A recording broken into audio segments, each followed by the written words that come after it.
All right. Mr. Fix-It-Tight back here again with the WiiMote, WiiMotion Control, WiiMotion Plus. As promised, I'll show you guys how I repaired these. Completely dead, no power, no signs of life whatsoever. Like I said, checked all the obvious connections and stuff, no problems there. So yeah, like I said, we'll show you guys how to fix this. And like I said, I only had a little over a 50% success rate with this. It's not great. Perform this repair at your own risk. Not This is for educational purposes only. If you hurt yourself doing this or you damage your remote, kill it off. Sorry, like I said, perform at your own risk. So the very first thing, if you've never taken one of these apart before, you're going to need your special tri-wing screwdriver, and there's 4 safety screws on the back here. You want to remove those 4 safety screws, and then you need a guitar pick, or I usually keep old credit cards around that I have no use for. On the side here, the little slot that's on the side, you want to take your guitar pick, put it in that little slot, and just slide it forward. That'll undo that little lock that's on the front there, facing downward into the slot. Push it forward, that'll undo that lock, and then do the same thing on the other side.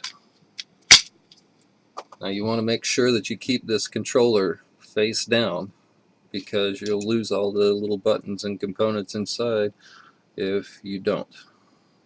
So we set that off to the side. Now to get your logic board free, you just kind of push up on the bottom here and push on the Z button on the back, and that'll push the logic board free. The next thing you want to remove is this little piece of plastic. There's 2 little tabs holding that on. Just kind of push those out both ways and it pops loose. Now at this point you want to be careful not to damage your little vibration unit. The wires are really easy to tear, and now it's free. So now you've got your logic board, main board, free from the controller. On these, the very first thing I would check is this fuse. I never found one of these fuses that was bad, but you may want to check that first and see if by some slim chance that is your issue, because that's the only fuse I can find on the entire board. And like I said, I never found one with that issue, but it might be yours by some slim chance. What I did find was this little chip right here. It, I suppose, would develop a cold solder where people were pushing on the A button and pulling on the rear of the controller at the same time, and it would flex, cause this board to flex, and would create a cold solder issue on this chip right here. Now I tried to reflow those with a heat gun, but usually I would end up popping the chip before the solder flowed. So I really don't recommend that method. You can try it if you want to. Maybe you got better equipment than I do, but I did not have a good success rate with that repair. That chip would pop, you could literally hear it explode, and that was it. It was over. So what I did do instead, and how I performed the majority of the repairs, was with a regular soldering iron with the smallest tip that I had, and I would go in here and just lightly touch on all of these lands and try to get those to make contact again. I did not use flux because I didn't find that it really helped the repair. It didn't strengthen it anymore or anything. It didn't add any benefit whatsoever. It just made more of a mess and stunk. And really just made a mess on the board.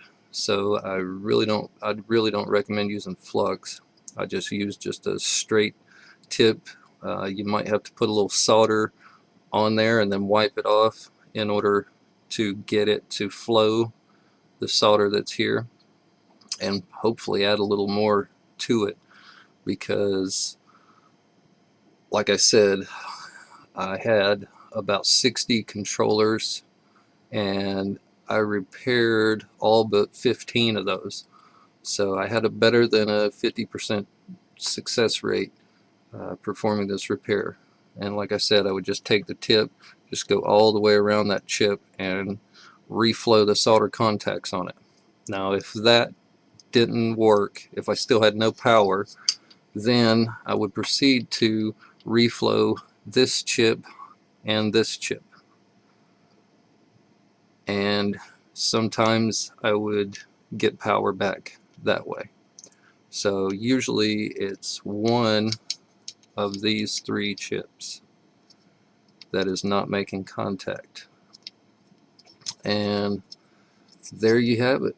Hopefully that repair works for you guys. Let me know how it goes in the comments section. Like, subscribe. I'm new to YouTube, so any feedback is great. So yeah, Mr. Fix-A-Tight out.